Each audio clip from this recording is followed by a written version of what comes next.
बढ़ते आगे बात अब मध्य प्रदेश के छिंदवाड़ा में दूषित कफ सिरप पीने की वजह से 20 से अधिक बच्चों की मौत के बाद देश भर में सनसनी फैल गई थी। इसके बाद बड़े पैमाने पर जांच जारी है। आयुष विभाग ने आयुर्वेदिक दवाओं की सैंपल को भी जांच के लिए ग्वालियर भेजा था। इस जांच में 7 तरह की औषधियां गुणवत्ता के पैमाने पर फेल साबित हुई हैं। इसके बाद त्वरित एक्शन लेते हुए 7 दवाओं को तत्काल प्रभाव से छिंदवाड़ा में प्रतिबंधित कर दिया गया है। इसके साथ ही जबलपुर जिले में भी इन आयुर्वेदिक दवाओं की बिक्री पर रोक लगा दी गई है। आयुष विभाग की तरफ से एहतियात के तौर पर आयुर्वेदिक दवाओं की जांच की जा रही है। आयुष अधिकारी के मुताबिक अलग अलग कंपनियों के 7 आयुर्वेद उत्पादों के सैंपल जांच के दौरान फेल हुए हैं।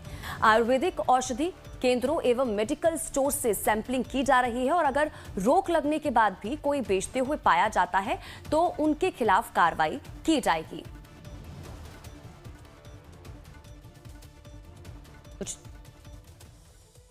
छिंदवाड़ा में जो घटना हुई थी उसके बाद से ही सभी जगह ये सतर्कता बरती जा रही है कि कोई भी गलत दवाई का इस्तेमाल ना हो। और आयुष विभाग द्वारा छिंदवाड़ा जिले से जो सैंपल टेस्टिंग के लिए भेजे गए थे वो कुछ अमानक पाए गए थे, तो उन्हें तुरंत उनकी ऊपर रोक लगा दी गई है बिक्री की।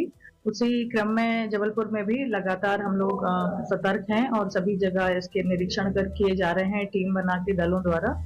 और कोई भी ये दवाइयां जो बैन की गई हैं इनकी कहीं भी बिक्री ना हो इसका ध्यान दिया जा रहा है। पेपर में जो मीडिया के माध्यम से हमने पढ़ा, प्रशासन ने जो कार्रवाइयां प्रतिबंधित की हैं छिंदवाड़ा तरफ से, तो ये दवाइयां जितने भी नाम मैंने पढ़े हैं तो वो सब खांसी, जुकाम, कफ, श्वास और खांसी इसके लिए रहती हैं, सर्दी जुकाम के लिए, हरारत के लिए। इसमें सारी मेडिसिन जो हैं वो शास्त्रोक्त हैं, एक दवाई सिरप को छोड़ के। ये कासामृत पेटेंट औषधियाँ हैं जो आजकल आयुर्वेदिक दवाइयों की कई मिला के हर कंपनी अपनी अपनी पेटेंट दवाइयाँ बनाते हैं, तो ये अधिकतर दवाइयाँ सर्दी जुकाम से संबंधित हैं। तो नितिन ज्यादा जानकारी के साथ हमारे संवाददाता इस खबर पर जुड़ चुके हैं। सीधा रुख नितिन का करेंगे। नितिन, एक बड़ी कार्रवाई से कहा जा सकता है, एक बड़ा एक्शन, क्योंकि अब जांच में 7 तरह की औषधियां गुणवत्ता के पैमाने पर जो फेल साबित हुई है उन पर प्रतिबंध भी लगा दिया गया है।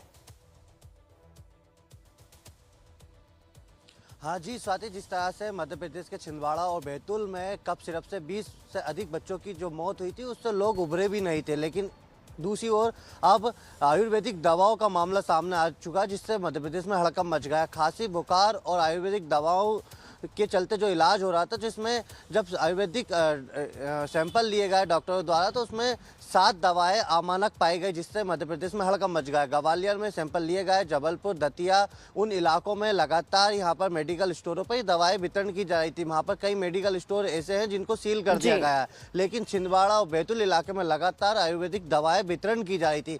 मगर जिस तरह से हमारी जो बात हुई है, इंदर सिंह परमार जो मंत्री हैं उन्होंने कहा है कि आयुर्वेदिक दवाओं को लेकर हमने रोक लगा दी है और लगातार पूरे प्रदेश में जो ड्रग्स इंस्पेक्टर उनको सख्त निर्देश दे दिए हैं, वो लगातार प्रदेश में मेडिकल पे जहां आयुर्वेदिक दवाएं वितरण की जाएगी, जिससे जो सैंपल फेल हुए, जो 7 दवाएं हैं जिनके सैंपल फेल हुए हैं ग्वालियर में, उन दवाओं को पूरे प्रदेश में रोक लगाई जाएगी। लेकिन ये घटना इसलिए सामने आ रही है क्योंकि छिंदवाड़ा और बैतूल में जो 20 बच्चे कफ सिरप से मौत हुई थी और इसके बाद से लोग अभी उभरे भी नहीं थे, लेकिन जिस तरह से फिर वापस अमानक दवाओं का बात सामने आ रही थी, तो कहीं ना कहीं लोग कई सवाल खड़े कर रहे हैं कि स्वास्थ्य विभाग में क्या हो रहा है कि अमानक दवाएं प्रदेश में क्यों बिक रही हैं। लगातार इस पर सियासत भी हो रही है, मगर देखने वाली बात यही है कि मध्य प्रदेश प्रशासन ने और स्वास्थ्य विभाग ने जरूर 7 जो सैंपल लिए गए थे आयुर्वेदिक दवाओं के उनको रोक लगा दी है। ठीक है नितिन, बहुत बहुत शुक्रिया इन तमाम जानकारी के लिए और हमारे साथ जुड़ने के लिए। आप नजर बनाए रखिए, आपसे आगे भी जुड़ेंगे, अपडेट्स लेते रहेंगे। तो इन तमाम खबरों पर नजर बनी हुई अपडेट आगे भी पहुंचाएंगे, आप बने